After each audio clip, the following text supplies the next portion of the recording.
Momento de exposição da palavra do Senhor. Convido que os irmãos abram suas Bíblias no livro de Marcos, capítulo 2.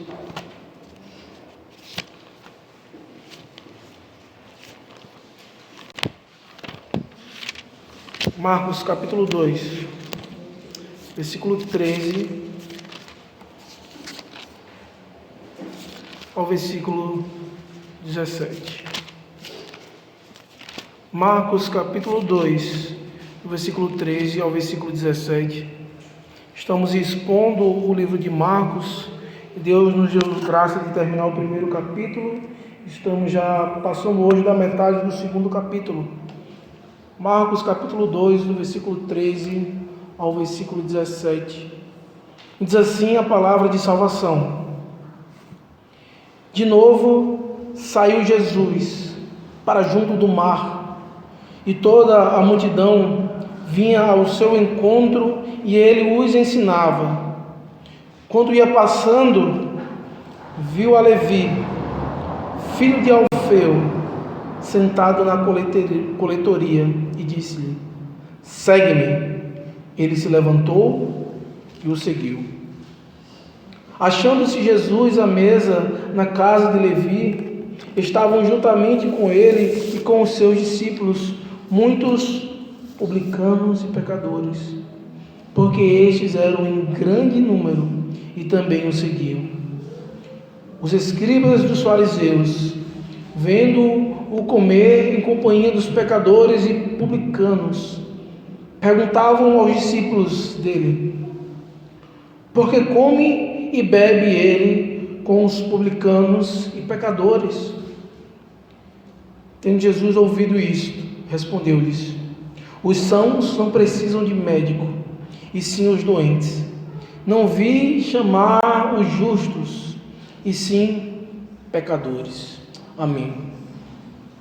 Oremos ao Senhor. Senhor Deus Todo-Poderoso, Criador dos céus e da terra, Deus poderoso, Deus que perdoa pecados, Deus que salva o homem e também o transforma. Nesse momento, Senhor, queremos te pedir que o Senhor possa estar ajudando a mim e a meus irmãos a estar entendendo a Tua palavra, que eles possam, Senhor, estar com a mente atenta, com o coração pronto a receber a Tua palavra para não pecar contra Ti. Nos ajuda, Senhor. Me ajuda também a receber a Tua palavra. Ó Senhor, apesar de mim, um instrumento falho e limitado, mas que o Senhor possa estar me usando para também me abençoar e abençoar meus irmãos, estar entendendo as verdades da Tua palavra, para sermos encontrados santos e irrepreensíveis em Tua presença. É no nome de Cristo que nós te oramos, gratos por tudo. Amém. Você já recebeu algum convite inesperado? Alguém já chegou para você e fez um convite que você não esperava? Talvez para ir para algum local, talvez um pedido de namoro, de casamento. A palavra que hoje está aqui, sendo que vai ser exposta, vai falar justamente de um convite inesperado, feito pelo próprio Senhor a um pecador. Dominicalmente temos visto aqui que o Evangelho do Senhor é feito por convites, não apelos, convites de arrependimento, de mudança de vida. E muitas vezes convites que são inesperados faz com que nós abrimos mão de alguma coisa. Você tem que largar algo para decidir naquele momento se você aceita ou se você rejeita. Nesse texto vai falar aqui que Cristo, ele faz um convite para um homem, um publicano, para largar tudo e segui-lo. E aquele homem se levantou e seguiu a Cristo. Nós vamos ver no texto de hoje que a obra salvífica de Cristo, ao chamar, salvar e transformar pecadores, o faz ser adorado e rejeitado. A obra salvífica de Cristo, quando Ele chama, salva e transforma pecadores, faz ele ser tanto adorado quanto rejeitado. Nós vimos no capítulo 1 do livro de Marcos que Cristo é apresentado glorificado, inicia o seu ministério. João Batista o glorifica. Logo após, todos vão ter com ele. Logo depois começa o seu batismo, a sua tentação, e Cristo sempre vencendo. E ele começa então o seu ministério. Ele faz algumas curas. Ele chega no templo, começa a pregar, e todos se admiram com a sua palavra. E ali ele expulsa demônios da sinagoga. E ele começa então a trazer para si o que Israel não conseguiu fazer. Ele sai a pregar por toda a Galileia, por toda aquela região, dizendo: arrependei-vos e crede no Filho de Deus. Ele é tanto a pessoa como o objeto do Evangelho. Ele era o próprio Evangelho encarnado e vivo. E no capítulo 2, a semana passada, nós vimos algo interessante, que um paralítico vai até Cristo na sua casa. Aquele homem não tinha condições de procurar Cristo. E então, aquele homem mede todos os esforços,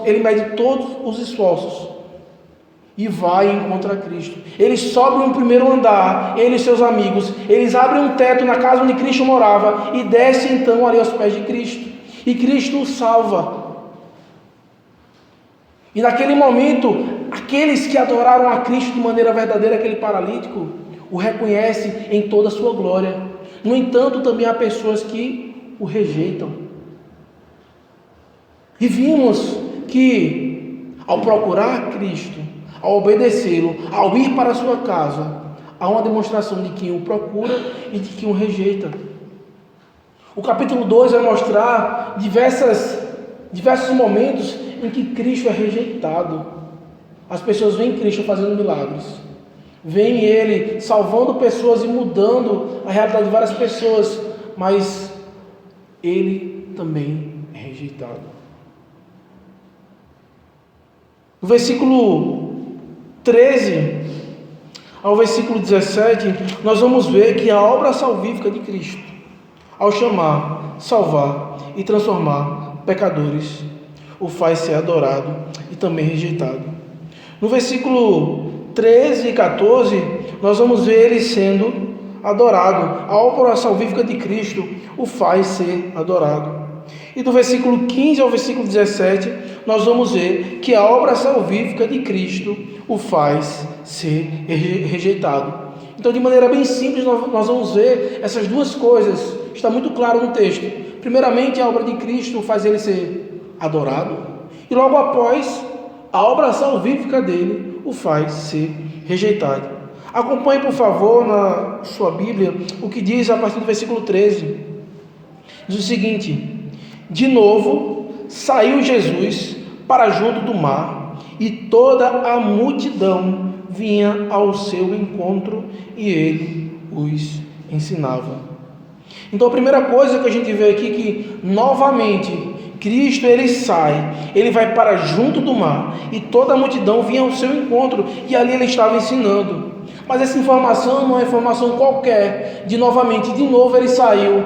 Não é como se ele tivesse saído uma vez de casa e ido novamente ao local. Não, algo muito importante está acontecendo. Quando a gente viu no capítulo 1, versículo 16, volte o seu olhar para esse texto, onde diz: caminhando Jesus ao mar da Galileia, viu os irmãos Simão e André, que lançavam a rede ao mar, porque eram pescadores. Aqui é onde Cristo inicia o seu ministério. Ele volta para onde ele iniciou o ministério dele, e ele está novamente pregando naquele mesmo local onde ele já tinha feito maravilhas. Ele já tinha feito a pesca maravilhosa, ele tinha chamado pescadores, e como os irmãos que estavam aqui já sabem, nesse domingo, nesse momento aqui estava acontecendo uma confirmação profética. Deus estava cumprindo a profecia, justamente indo ali, tomando sobre si o que Israel era para fazer, de ser luz ao mundo, pregar às nações. Pessoas estariam ouvindo o Evangelho por meio de Israel. Como temos aprendido aqui na quarta-feira, que desde Abraão, já era obrigação do povo de Israel estar levando o evangelho para as nações. E Cristo fala: olha, Israel não fez, eu vou fazer. E novamente ele vai lá para o mar da Galileia. Ele sai para junto do mar, e toda a multidão vinha ao seu encontro, e ele os ensinava. A multidão reconhecia que Cristo ali pregava de uma maneira maravilhosa. Ele ensinava aquelas pessoas. E novamente, em que consistia o evangelho de Cristo? O que Cristo pregava? Cristo não era nenhum coach. Cristo não era nenhum motivador de pessoas.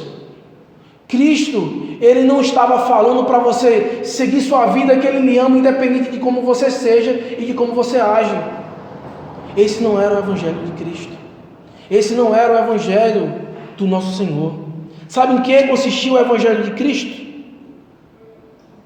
Versículo 15 do capítulo 1. O tempo está cumprido e o reino de Deus está próximo. Arrependei-vos e crede no evangelho. O evangelho de Cristo é um evangelho de arrependimento, de mudanças de hábitos. Se você peca, você não peca mais. Se você fazia aquilo, você não peca mais. E a escolha e o chamado que o Senhor nos fez é justamente esse chamado de mudança de vida. Quando recebemos um convite inesperado, você tem que tomar uma decisão, se sim ou se não. Se você diz sim, seus hábitos vão mudar. A partir de agora você vai viver de acordo com aquele convite. Se você recebe um convite para trabalhar em um local, sua rotina vai mudar. Você vai ter um horário para acordar, um horário para almoçar, você vai ter um horário de sair para o trabalho. Você vai ter que mudar os seus hábitos. Se você recebe qualquer tipo de convite e você aceita, você muda a sua vida, quer queira, quer não. E todo contrato vem a partir disso. E Cristo, quando ele faz o convite, ele diz, e ele ensina: olha, se arrependam e creiam no evangelho. E como vimos no início desse livro também, que Cristo, ele era o quê? O próprio evangelho. Ele é a pessoa e o objeto do evangelho. A vida dele, ele estava mostrando como nós devíamos agir. E ele diz: se arrependam e creiam. E a multidão ia lá ouvi-lo e o seguia. Onde Cristo ia, a multidão ia atrás. Semana passada vimos que na própria casa dele não tinha nem como entrar. Por isso que o paralítico teve que subir o primeiro andar para procurar Cristo e lá ser curado, mostrando que, independente das circunstâncias, ele ia procurar o seu Deus. Independente do que acontecesse, ele ia atrás do seu Deus. E nesse momento, no versículo 14, vai dizer o seguinte: quando ia passando, viu a Levi, filho de Alfeu, sentado na coletoria. Veja, quem era coletor de impostos, também conhecido como publicano, ele era alguém que era renegado pelo seu povo. Ele era considerado alguém como um traidor, alguém que as pessoas não queriam por perto, porque ele traiu o seu povo e agora ele estava trabalhando para o outro governo que estava oprimindo o povo, e ele ficava ali sentado cobrando impostos do seu próprio povo. Enquanto o povo estava sofrendo, ele estava sendo participante do sofrimento que estava sendo imposto e ainda tinha uma vida confortável por causa disso. E o povo de Israel não gostava dos publicanos, eles tinham ódio, eles não queriam saber desse tipo de pessoa. Então os publicanos, eles eram alguém que eram odiados.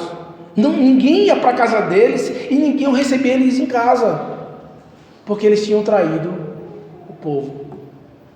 Eles tinham colocado um fardo sobre o povo. No entanto, Esse ódio também era visto de uma maneira errada, porque foi Deus que colocou o povo de Israel nessa situação, porque eles não quiseram ouvir a voz do Senhor, porque eles não obedeceram ao Senhor. Por isso eles foram colocados nessa situação. E ainda assim, o Senhor, de uma maneira maravilhosa, leva o seu próprio filho à terra para salvar e mandar aquele povo se arrepender. E o Senhor olha para Levi, filho de Alfeu, e lhe disse: segue-me. Ele se levantou e o seguiu. A atitude dele aqui fala mais do que 1000 palavras. Ele ouviu prontamente a ordem do Senhor de segui-lo. Ele não perguntou: para onde eu vou? E meu trabalho aqui? Como é que eu vou viver? Como é que eu vou sustentar minha família? Levi simplesmente se levantou e foi. Levi também é a mesma pessoa que escreveu o Evangelho de Mateus. O outro nome dele, como normalmente eles tinham 2 nomes, ele também escreveu o Evangelho de Mateus. Além de se tornar um discípulo do Senhor, ele se tornou um dos evangelistas. Escreveu o Evangelho e narrou o Evangelho de Cristo. Nessa atitude dele, de escutar a palavra do Senhor, ele então obedece ao Senhor e o segue. Na atitude dele, ele está se arrependendo dos seus pecados e crendo no Evangelho de Cristo, reconhecendo Cristo como seu Salvador. E essa atitude dele, nós podemos ver que a obra salvífica de Cristo faz ser adorado. Levi aqui o adora, obedecendo a sua palavra. Vemos também que nós, como cristãos, nós adoramos o Senhor quando nós obedecemos a sua palavra e os seus mandamentos. E quando nós desobedecemos, estamos adorando outra coisa que não Deus. Temos que olhar para a palavra do Senhor e pensar dessa maneira. E quando olhamos essa primeira parte, vemos que muitas pessoas vinham ter com Cristo, muitas pessoas o procuravam. E eu pergunto para você: você tem vindo ao encontro de Cristo? Temos falado muito sobre o 4º mandamento, a obrigação do cristão de estar cultuando a Ele. Você tem vindo ao encontro de Cristo? Nós temos visto aqui que um paralítico, ele não mediu esforços, a ponto de subir numa casa, arrancar o telhado para encontrar o seu Senhor. O que é que tem impedido você de vir para a casa do Senhor adorá-lo? O que é mais importante na sua vida?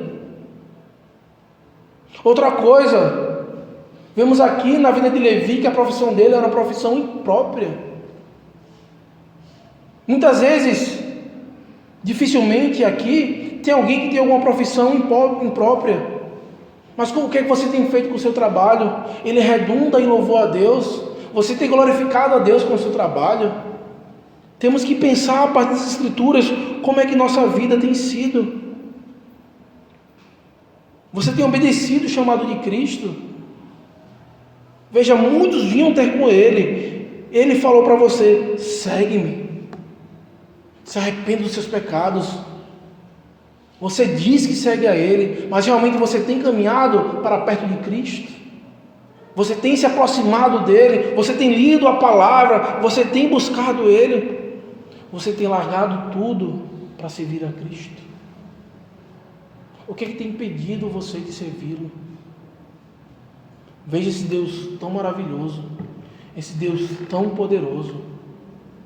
Ele tem confrontado a se arrepender e o servi-lo, porque Ele já te salvou. Ele fala: me siga, olhe os meus passos e venha atrás.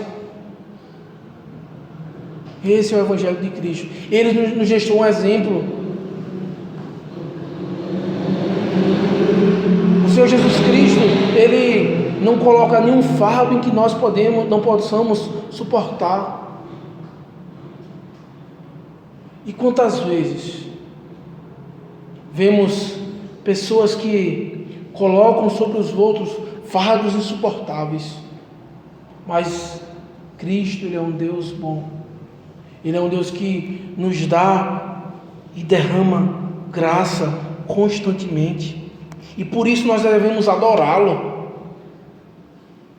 Não só falando, não só na hora que estamos cantando no culto, mas que a nossa vida seja uma vida de louvor e glória ao nosso Deus, que seja uma simples atitude de se levantar e sair, de se levantar, deixar aquilo que é errado e preferir seguir a Cristo.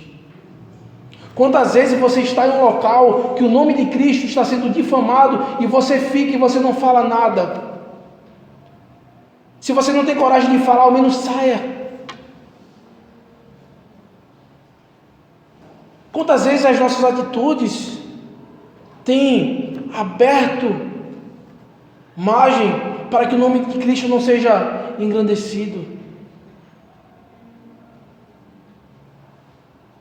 Quando nós não defendemos e combatemos a idolatria, acabamos sendo coniventes.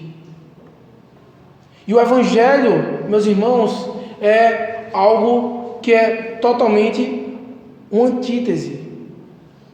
O Evangelho parte de um princípio: se Cristo está certo, os outros estão errados. Se a Bíblia está certa, os outros estão errados. E toda vez quando vamos falar da palavra de Deus, temos que ter atitude na nossa vida de defendê-la, mesmo que seja uma atitude tão simples como levantar e sair, de como confrontar tudo que vai contra o nosso Deus. É nosso dever, é nossa obrigação. A missão da igreja é justamente dar glórias a Deus. A missão da igreja não é encher esse local de pessoas, não é fazer um local de culto enorme, não. A nossa missão é onde nós estamos, mostrar que Cristo é Senhor e que nós o adoramos, mesmo que seja nas atitudes mais simples da nossa vida. E dessa maneira o adoramos. A obra salvífica de Cristo faz com que ele seja adorado. No entanto, o texto continua mostrando que essa mesma obra salvífica faz Cristo ser rejeitado. Acompanhe, por favor, do versículo 15 ao versículo 17, o que diz a palavra do Senhor. Achando-se Jesus à mesa, na casa de Levi, estavam juntamente com ele e com seus discípulos, e muitos publicanos e pecadores, porque estes eram em grande número e também o seguiam.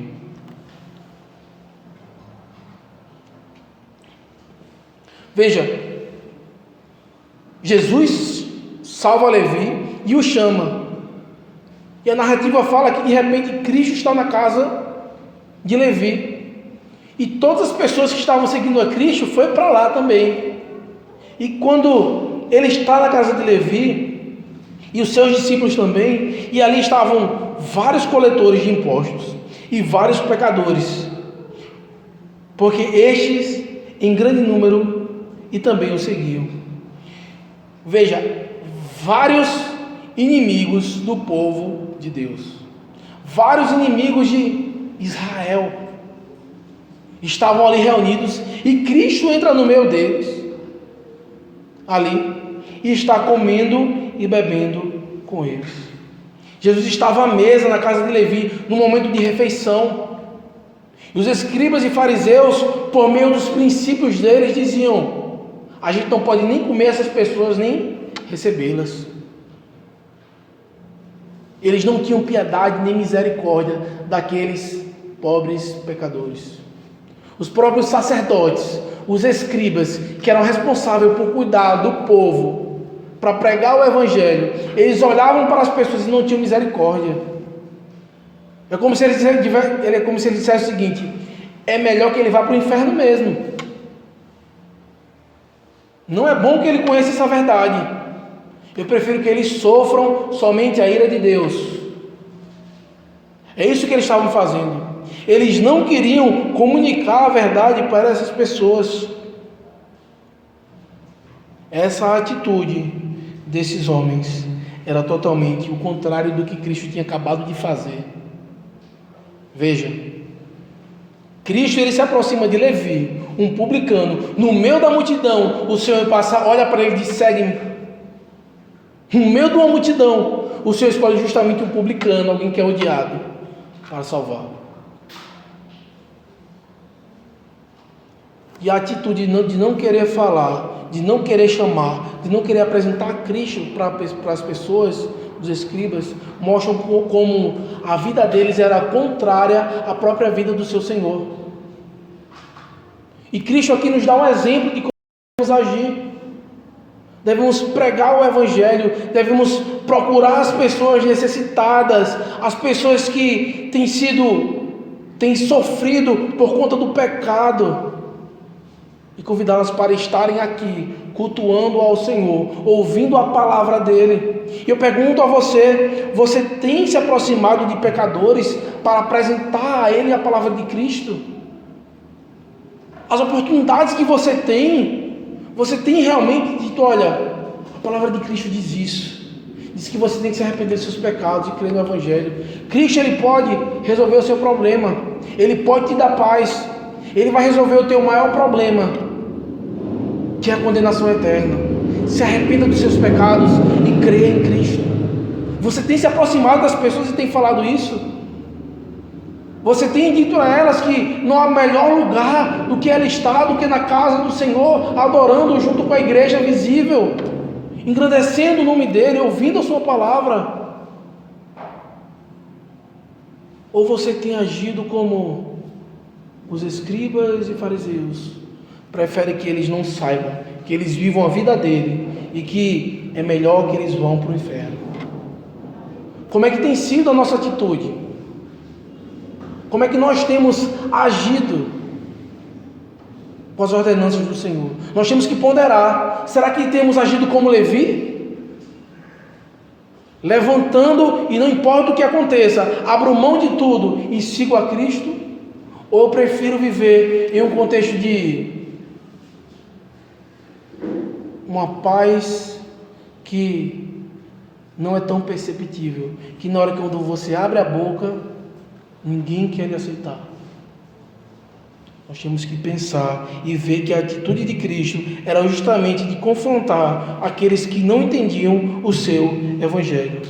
Veja os escribas no versículo 16, eles vão duvidar da autoridade de Cristo, eles questionam a autoridade de Cristo. Olha o que eles dizem: os escribas dos fariseus, vendo-o comer em companhia dos pecadores e publicanos, perguntavam aos discípulos dele: por que come e bebe ele com os publicanos e pecadores? E eles olhavam para Cristo: por que ele faz isso? Como se dissesse: quem ele pensa que é para estar no meio desse povo? Ele diz que é Deus, que é o Filho de Deus, que vai salvar Israel, e ele está no meio de pecadores e publicanos? Muitas vezes olhamos para as verdades de Cristo, para as verdades do Evangelho, e por não entendê-los, temos a mesma reação. Por que fulano faz isso? Muitas vezes colocamos fardos dizendo que é pecado, o que não é. E aqui a autoridade de Cristo é questionada, ele é rejeitado por esses homens. Eles não reconhecem Cristo como Deus. E não é a primeira vez que ele faz isso. Semana passada, no sermão que pregamos aí de semana passada, eles fazem a mesma coisa. Versículo 7 do capítulo 2, veja. Eles dizem: porque fala ele deste modo? Isto é blasfêmia. Quem pode perdoar pecado senão um que é Deus? E aqui eles fazem a mesma coisa. Porque ele come com os publicanos e pecadores. Eles não reconhecem o poder de Cristo de santificar, o poder de Cristo de salvar o homem, de transformar o pecador. Como se alguns instantes atrás, alguns dias antes, Eles viram Cristo salvando um paralítico e transformando uma vida, alguém que era totalmente necessitado. Cristo olha para ele e se compadece. Novamente aqui, Cristo olha para aquela situação daquele publicano, mesmo ele andando saudável, mas a alma dele estava perdida. E o Senhor olha para ele e se compadece. Nós vemos aqui a autoridade de Cristo sendo questionada. E muitas vezes, meus irmãos, quando nós não obedecemos, não adoramos, nós o rejeitamos. É algo simples. O Evangelho de Cristo é uma antítese. Se você não obedece, você desobedece. Se você não segue a Cristo, você está fugindo dele. Só há esses dois caminhos, só há essas duas vertentes. Não há um obedece de um jeito, outro de outro, e no final todo mundo está certo. Não. O Senhor Jesus Cristo é bem claro. E ele está trazendo essa ideia aqui no capítulo 2, justamente porque dependendo da atitude que você tem ao ouvir a palavra de Cristo, você está mostrando se você tem o rejeitado ou se você tem o adorado. E Cristo, ele mostra que por não entender quem Cristo é, por não entender a obra dele, essas pessoas o rejeitam. Veja no versículo 17. Tendo ouvido isto, respondeu-lhes: os sãos não precisam de médicos, e sim os doentes. Não vim chamar justos, e sim pecadores. Cristo, ele mostra que a sua obra consiste em salvar e transformar pecadores. Cristo, ele salva e transforma. Ele tira você de lá e muda a sua vida. E uma transformação constante. E é isso que ele fez com Levi. Foi isso que ele fez com o paralítico. Foi isso que ele fez com você, que se arrependeu dos seus pecados e crê no Evangelho e está buscando uma vida de santificação. E temos que procurar cada vez mais buscar o nosso Senhor para identificar as nossas doenças espirituais, identificar os nossos pecados para que haja uma mudança. É necessário. Cristo está dizendo: olha, não é nada, é porque vocês não entendem em que consiste o meu Evangelho. O que as pessoas dizem por aí? Ah, porque Jesus é amor. Jesus é amor. É verdade, só que no amor dele tem ira, tem justiça. O amor na palavra de Deus é obediência. O amor na palavra de Deus não é um gifzinho de coração, ou uma figurinha que o coração fica batendo. Isso não é amor. Amor é obedecer à lei do Senhor. Esse é o verdadeiro amor. Você quer demonstrar amor ao seu irmão? Obedeça à lei do Senhor. Você quer demonstrar amor aos seus pais? Obedeça à lei do Senhor. Isso é amor. Veja, a palavra do Senhor vai trazer como resumo dos mandamentos a seguinte proposição. O resumo dos mandamentos é: amar a Deus sobre todas as coisas, os primeiros 4 mandamentos, e amar o próximo como a ti mesmo, o 5º ao 10º mandamento. O princípio das Escrituras de amor é esse. Não é um amor do romantismo ou de Hollywood. Não é isso. O Senhor demonstra amor, sabe como? Vendo o pecador que está em rebeldia, em submissão à palavra de Deus, e diz: olha, se arrependa, largue essa vida e siga esse caminho. Há um convite inesperado. E muitas vezes, quando estamos nesse afã de conquistar algo, ou de ter algo, ou de estar sentindo prazer no pecado, não escutamos a palavra de Cristo e dizemos: olha, eu não vou abrir mão disso agora. Não, ainda não é tempo. E a palavra do Senhor nos convida a justamente nos arrepender dos nossos pecados e ter uma nova vida e transformação de vida. Veja, Levi era um coletor de impostos.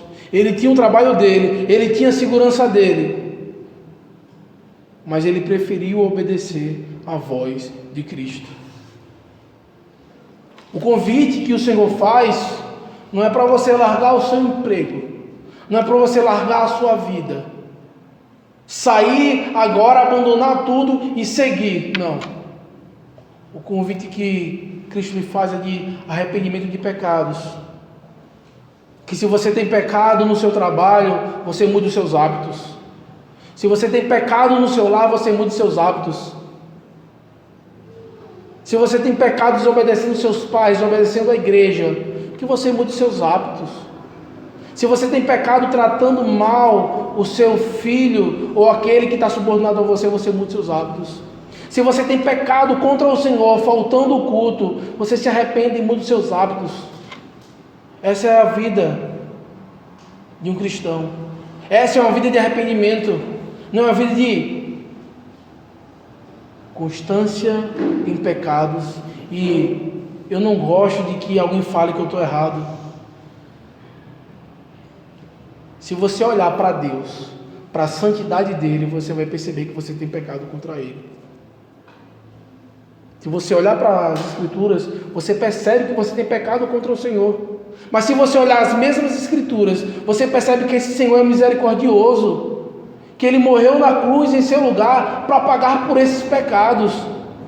E além disso, você percebe que esse próprio Deus, o Espírito Santo, Ele lhe ajuda a viver nessa vida de santificação. Só que nós não podemos viver como crianças que são mal ouvidas, que quando está escutando a instrução, tampa o ouvido e diz: olha, eu quero viver e quero viver do jeito que eu acho melhor, eu quero viver dessa maneira. Não, temos que perceber que o nosso Senhor é muito bondoso para conosco. Ele salva, transforma o pecador. Ele é um Deus que se compadece, um Deus misericordioso. No entanto, isso faz ele ser adorado e rejeitado. Cristo, ele te faz um convite hoje: vem e segue-me. O que é que você está esperando? Vamos orar ao Senhor. Senhor Deus Todo-Poderoso, somos gratos a Ti, Senhor, por o Senhor ser um Deus misericordioso, ser um Deus bondoso para conosco, apesar de nós. Ó Senhor, aplica no Teu coração, aplica no nosso coração a Tua palavra, Senhor, para sermos encontrados santos e fiéis. Queremos Te pedir, Senhor, por esta igreja, por estes irmãos, que eles estejam sempre Te adorando, que nós estejamos, Senhor, como igreja, sempre exaltando o Teu nome, onde quer que estejamos. Te pedimos pelos irmãos que não puderam vir porque estão doentes. Te pedimos também, Senhor, pelos irmãos que estão viajando, a irmã Lindinalva que está doente, irmão Jorley e família que está viajando, a irmã Gleicia que viajou porque perdeu um ente querido. Senhor, confortar aquela família, Senhor. Faz elas lembrarem que há uma vida após a morte, em que o Senhor nos promete, por meio do Teu Filho que ressuscitou. Te pedimos também, Senhor, pelos diversos lugares que estão aí pelo mundo, sofrendo, Senhor, com esse vírus. Ser com a igreja que está reunida, nos livra, Senhor, do mal. O Senhor nos ensina a pedir isso. Então te pedimos, Senhor, nos livra de todo o mal, pois sabemos que Teu é o reino, o poder e a glória para todos sempre. E é no nome de Cristo que Te oramos. Amém. No momento, convido os irmãos a ficarem de pé, para que recebam